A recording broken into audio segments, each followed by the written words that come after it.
बिस्मिल्लाहिर्रहमानिर्रहीम अस्सलाम वालेकुम। आज हमने बेसिकली जो डिस्कस करने हैं वो न्यूमेरिकल प्रॉब्लम्स है और न्यूमेरिकल प्रॉब्लम्स ऐसी है जिसमें हमने मॉलिक्यूलर और एंड एम्पिरिकल फार्मूला जो है वो हम एग्जांपल के तौर पे लेंगे। यानी कि हमने इस लेक्चर में मॉलिक्यूलर फार्मूला कैसे फाइंड आउट करते हैं और एम्पिरिकल फार्मूला कैसे फाइंड आउट करते हैं, ये सारी एग्जाम्पल जो है वो हमने आज डिस्कस करनी है यहाँ पे। तो सबसे पहले हम लेते हैं एक एग्जांपल है जो कि अस्कॉर्बिक एसिड विटामिन सी में पाया जाता है। ठीक है, कंटेन 40.92% कार्बन, 4.58% जो है वो हाइड्रोजन एंड 54.5% जो है वो ऑक्सीजन होता है by mass. What is the empirical formula of the ascorbic acid, कि हमारे पास एक एस्कॉर्बिक एसिड है, उसमें इतने इतने परसेंट जो है वो हमारे पास जो एलिमेंट है कार्बन, हाइड्रोजन और ऑक्सीजन। हमने इसका क्या मालूम करना है, हमने इसका एम्पिरिकल फार्मूला जो है वो मालूम करना है।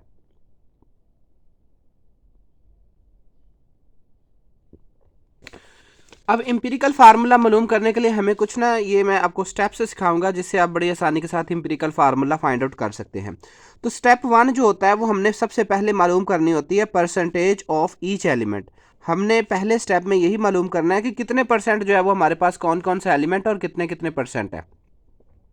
अब परसेंटेज तो क्वेश्चन में खुद ही दी गई है, जैसे कि परसेंटेज ऑफ कार्बन जो है वो 40.92% है और इसी तरीके से परसेंटेज ऑफ हाइड्रोजन जो है वो 4.58% है। इसी तरह से परसेंटेज ऑफ ऑक्सीजन जो है वो 54.5% है। मतलब ये वाली वैल्यू हमारे पास गिवन थी, तो हमने स्टेप 1 में जस्ट इनको एक जो है ना वो तरतीब से लिख लिया।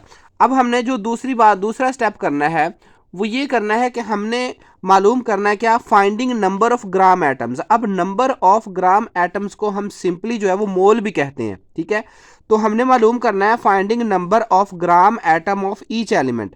हर एलिमेंट का जो है वो हमने नंबर ऑफ ग्राम एटम मालूम करना है।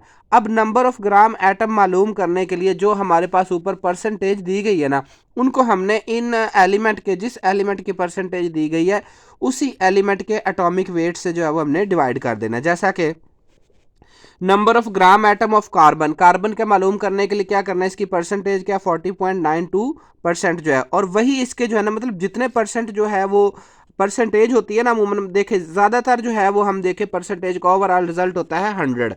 तो जितनी परसेंटेज है उतने ही उसके ग्राम्स होंगे। ठीक है, तो हमने यहाँ पे सपोज कर ले कि हम 100 ग्राम लेके चल रहे हैं। ठीक है, तो जितनी परसेंटेज है, परसेंटेज को हमने ग्राम के यूनिट से जो है वो तब्दील कर देना है।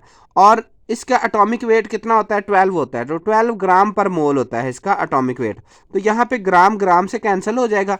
ठीक है, और जब हम इसको डिवाइड करेंगे हमारे पास आंसर आ जाएगा 3.41 ग्राम एटम्स। तो number of gram atom of carbon जो है वो हमारे पास कितना, 3.41 ग्राम एटम्स। इसी तरह से number of gram atom of hydrogen मालूम करेंगे, वो कैसे कि इसकी परसेंटेज को इसके हमने एटॉमिक वेट पे डिवाइड कर देना है, सेम इसी तरीके से जैसे हमने ये पहले किया है। तो इसका आंसर आ जाएगा 4.54 ग्राम एटम्स। और इसी तरीके से लास्ट पे हमने ऑक्सीजन की मालूम कर ली है कि इसकी परसेंटेज को हमने इसके एटॉमिक वेट से डिवाइड कर देना है, तो हमारे पास जो है वो वैल्यू आ जाएगी 3.406 ग्राम ऑफ एटम्स। तो हमने स्टेप 2 में finding number of gram atom of each element, her element का जो है वो हमने नंबर ऑफ ग्राम एटम मालूम कर लिया। अब जो स्टेप 3 है हमारे पास, उसमें हमने फाइंडिंग एटॉमिक रेशो, हमने एटॉमिक रेशो फाइंड आउट करनी है। देखें, सबसे पहले हमने ऊपर मालूम की है ग्राम एटम्स कार्बन की, फिर हमारे पास आ जाती है हाइड्रोजन और फिर हमारे पास आ जाती है ऑक्सीजन। हमने सबसे पहले इनकी जो वैल्यू वो लिख ली, 3.41 थे इसकी जो थी 4.54 थी और इसकी जो थी वो 4.406 थी। अब हमने एटॉमिक रेशियो फाइंड आउट करने के लिए जो ऊपर हमने नंबर ऑफ ग्राम एटम्स निकाले हैं, उनमें जो सबसे स्मॉलेस्ट है उस पर डिवाइड कर देना है। अब देखिए ये 3.41 और ये है 3.40, तो ये वाली स्मॉलेस्ट है, हमने इस वैल्यू को सबसे डिवाइड कर देना है। अब कैलकुलेटर पे जब आप ये कैलकुलेशन परफॉर्म करेंगे, इसका आंसर जो है वो 1 के राउंड अबाउट आएगा, इसका जो आंसर है 1.33 आ जाएगा और इसका आंसर जो है वो 1 आ जाएगा। ये हमारे पास एटॉमिक रेशियो है। लेकिन देखो तो यहाँ पे एक ये वाला वैलिड नंबर है और एक ये वाला वैलिड नंबर है। ये 1.33 जो है ये एक वैलिड नंबर नहीं है, बल्कि ये फ्रैक्शन में आ गया। अब हमने क्या करना है, इस फ्रैक्शन को ख़त्म करना है। अब इस फ्रैक्शन को ख़त्म करने के लिए हमने किसी ऐसे डिजिट से मल्टीप्लाई करना है जो इन तीनों के साथ जो है वो हो सके। मतलब कि हमने क्या करना है, अगर हम इसको 1 से मल्टीप्लाई कर रहे हैं तो इन दोनों के साथ भी मल्टीप्लाई करना है, अगर हम इसको 2 से मल्टीप्लाई कर रहे हैं इन दोनों के साथ भी 2 से मल्टीप्लाई करना है, और अगर हम 3 से मल्टीप्लाई करेंगे तो इन तीनों वैल्यू को जो है वो एक ही नंबर पर हमने क्या कर देना है, मल्टीप्लाई कर देना है। तो अब स्टेप 4 में हमने क्या करना है, वो जो एटॉमिक रेशियो निकली थी उसको किसी ना किसी होल नंबर में चेंज करना है। तो step 4, to convert them into whole number ratio multiply with 3। तो हमने 3 से मल्टीप्लाई कर दिया, तो सी एच और ओ और 3 से ये वैल्यू सारी मल्टीप्लाई हो जाएगी, ये 3 बन गई, ये 3.99 बनेगा जो कि अप्रॉक्सीमेटली किसके इक्वल होगा, 4 के इक्वल होगा, और ये 3 बन जाएगा। अब राइटिंग एम्पिरिकल फार्मूला देखें, ये 3 जो था ये किसका निकला था, कार्बन था, तो इसका मतलब ये है कि ये कार्बन है, ठीक है। और ये जो 4 था ये हाइड्रोजन के लिए था, ये 4 आ गया। अब ये ऑक्सीजन जो किसका अंश था, 3 जो था वो ऑक्सीजन का अंश था, तो ऑक्सीजन की वैल्यू 3 आ गई।